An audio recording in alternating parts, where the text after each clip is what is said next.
La lectura es alimento esencial de la vida espiritual. Del mismo modo que nuestro cuerpo se debilita y enferma cuando lo nutrimos con alimentos poco saludables, así también nuestro espíritu se marchita y se contamina cuando se alimenta de lecturas banales y espurias. Por ello, la Iglesia propone como parte de su oficio divino el oficio de lecturas, que, como señala la Congregación para el Culto Divino, se orienta a ofrecer al pueblo de Dios y principalmente a quienes se han entregado al Señor con una consagración especial, una meditación más abundante de la palabra de Dios y de las mejores páginas de los autores espirituales. Asimismo, se recuerda que la oración debe acompañar a la lectura de la Sagrada Escritura a fin de que se establezca un coloquio entre Dios y el hombre, pues con Él hablamos cuando oramos y lo escuchamos cuando leemos los divinos oráculos. Por esta razón, el oficio de lecturas incluye también salmos, himnos, oraciones y otras fórmulas que poseen en sí mismo un carácter profundamente orante. En este inicio de Cuaresma del año 2026 se publicarán en este podcast las lecturas y salmos correspondientes a cada día, junto con las indicaciones o comentarios que se consideren pertinentes. Hoy, 18 de febrero, celebramos el miércoles de ceniza, que marca el comienzo del tiempo cuaresmal. La salmodia del oficio de lecturas está tomada del libro de los Salmos, concretamente el Salmo 102, cuya grandeza radica en mostrar que es precisamente la fragilidad del ser humano lo que atrae la misericordia divina.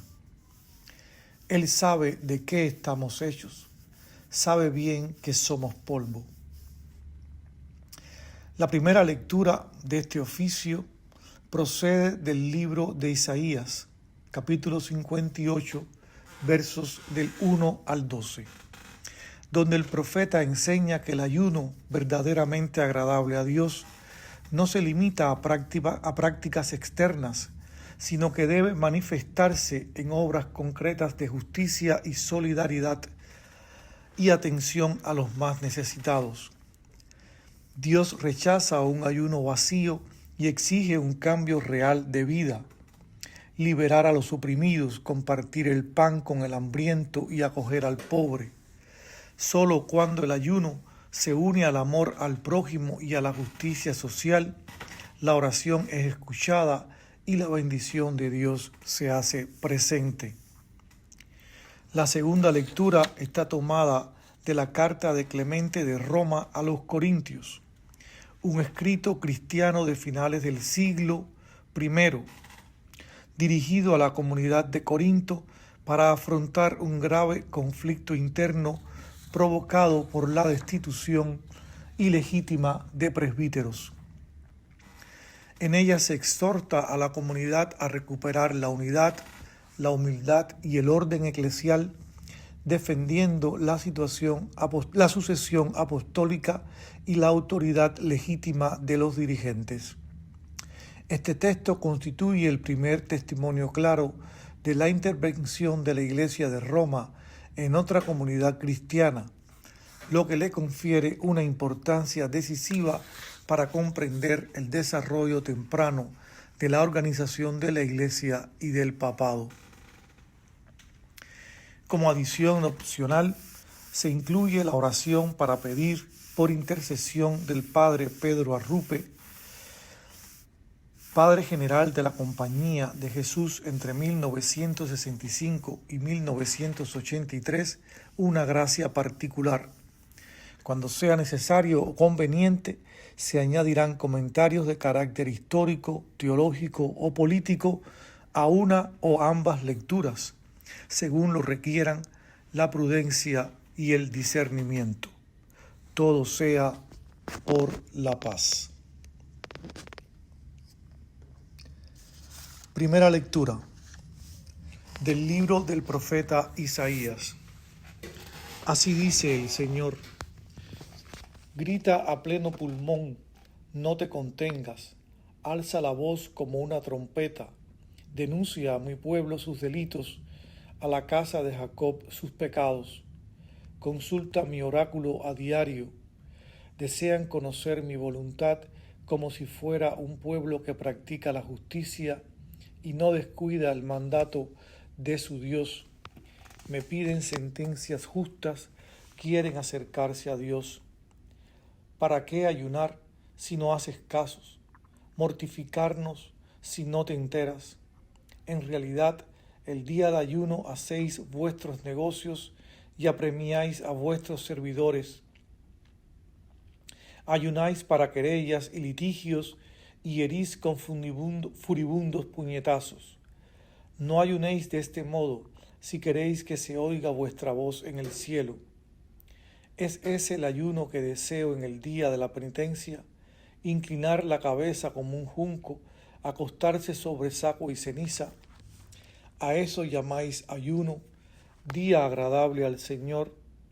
Este es el ayuno que yo quiero: soltar las cadenas injustas, desatar las correas del yugo, liberar a los oprimidos, quebrar todos los yugos, partir tu pan con el hambriento, hospedar a los pobres sin techo, cubrir a quien ves desnudo y no desentenderte de los tuyos. Entonces surgirá tu luz como la aurora, enseguida se curarán tus heridas, ante ti marchará la justicia, detrás de ti la gloria del Señor. Entonces clamarás al Señor y te responderá, pedirás ayuda y te dirá: aquí estoy. Cuando alejes de ti la opresión, el dedo acusador y la calumnia, cuando ofrezcas al hambriento de lo tuyo y sacies al alma afligida, brillará tu luz en las tinieblas, tu oscuridad como el mediodía. El Señor te guiará siempre, hartará a tu alma en tierra abrasada, dará vigor a tus huesos, serás un huerto bien regado, un manantial de aguas que no engañan. Tu gente reconstruirá las ruinas antiguas, volverás a levantar los cimientos de otros tiempos. Te llamarán reparador de brechas, restaurador de senderos, para hacer habitable el país. Fin de la lectura. Segunda lectura de la carta de San Clemente de Roma, Papa, a los Corintios. Fijemos con atención nuestra mirada en la sangre de Cristo y reconozcamos cuán preciosa ha sido a los ojos de Dios su Padre, pues derramada por nuestra salvación alcanzó la gracia de la penitencia para todo el mundo. Recorramos todos los tiempos y aprenderemos cómo el Señor de generación en generación concedió un tiempo de penitencia a los que deseaban convertirse a Él. Noé predicó la penitencia y los que lo escucharon se salvaron. Jonás anunció a los ninivitas la destrucción de su ciudad y ellos, arrepentidos de sus pecados, pidieron perdón a Dios y a fuerza de súplicas alcanzaron la indulgencia a pesar de no ser el pueblo elegido. De la penitencia hablaron, inspirados por el Espíritu Santo, los que fueron ministros de la gracia de Dios. Y el mismo Señor de todas las cosas habló también con juramento de la penitencia, diciendo: por mi vida, oráculo del Señor, juro que no quiero la muerte del malvado, sino que cambie de conducta. Y añade aquella hermosa sentencia: cesad de obrar el mal, casa de Israel. Di a los hijos de mi pueblo, aunque vuestros pecados lleguen hasta el cielo, aunque sean como púrpura y rojos como escarlata, si os convertís a mí de todo corazón y decís: Padre, os escucharé como a mi pueblo santo. Queriendo pues el Señor que todos los que Él ama tengan parte en la penitencia, lo confirmó así con su omnipotente voluntad. Obedezcamos, por tanto, a su magnífico y glorioso designio, e implorando con súplicas su misericordia y benignidad, recurramos a su benevolencia y convirtámonos, dejadas a un lado las vanas obras, las contiendas y la envidia que conduce a la muerte. Seamos pues humildes, hermanos, y deponiendo toda jactancia, ostentación e insensatez, los arrebatos de la ira, cumplamos lo que está escrito, pues lo dice el Espíritu Santo: no se gloríe el sabio de su sabiduría, no se gloríe el fuerte de su fortaleza, no se gloríe el rico de su riqueza. El que se gloríe en el Señor, para buscarle a Él y practicar el derecho y la justicia, especialmente si tenemos presentes las palabras del Señor Jesús, aquellas que pronunció para enseñarnos la benignidad y la longanimidad. Dijo, en efecto: sed misericordiosos y alcanzaréis misericordia. Perdonad y se os perdonará. Como vosotros hagáis, así se os hará a vosotros. Dad y se os dará. No juzguéis y no os juzgarán. Como usaréis la benignidad, así la usarán con vosotros. La medida que uséis la usarán con vosotros.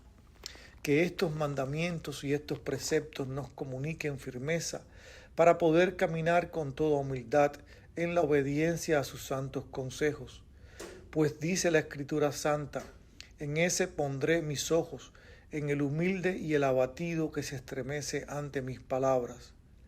Como quiera, pues, que hemos participado de tantos, tan grandes y tan ilustres hechos, emprendamos otra vez la carrera hacia la meta de paz que nos fue anunciada desde el principio, y fijemos nuestra mirada en el Padre y Creador del universo, acogiéndonos a los magníficos y sobreabundantes dones y beneficios de su paz. Fin de la segunda lectura.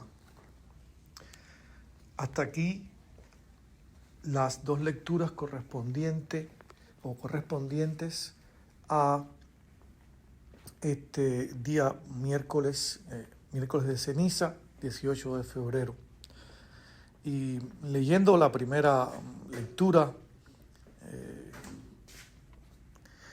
vino a mi mente tantas cosas que están sucediendo hoy día con respecto a los pueblos más desvalidos, en que los poderosos se ceban, hacen su vida más difícil, más miserable, casi al punto de la muerte física. Espero que en este tiempo cuaresmal, los cristianos y todos hagamos conciencia de esta realidad que afecta a tantos y a tantas. Oración propuesta para la beatificación del Padre Arrupe. Dios Padre bueno, que en el bautismo has revestido de Cristo a tu siervo Pedro Arrupe y lo llamaste a su seguimiento en suma pobreza espiritual en la compañía de Jesús, escucha benigno nuestra oración. Él se entregó a ti plenamente como misionero y guía de sus hermanos, tanto en la salud como en la enfermedad. Movido por el Espíritu Santo, lo has puesto al servicio de la fe, convirtiéndolo en maestro de discernimiento y dócil servidor de la justicia del reino.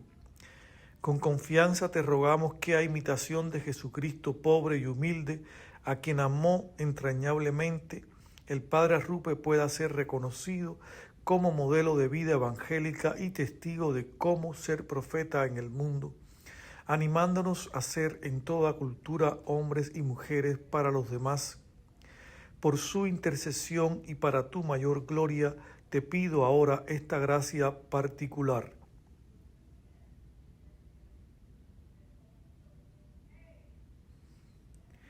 Que desees concederme para tu servicio y alabanza. Por Cristo nuestro Señor. Amén.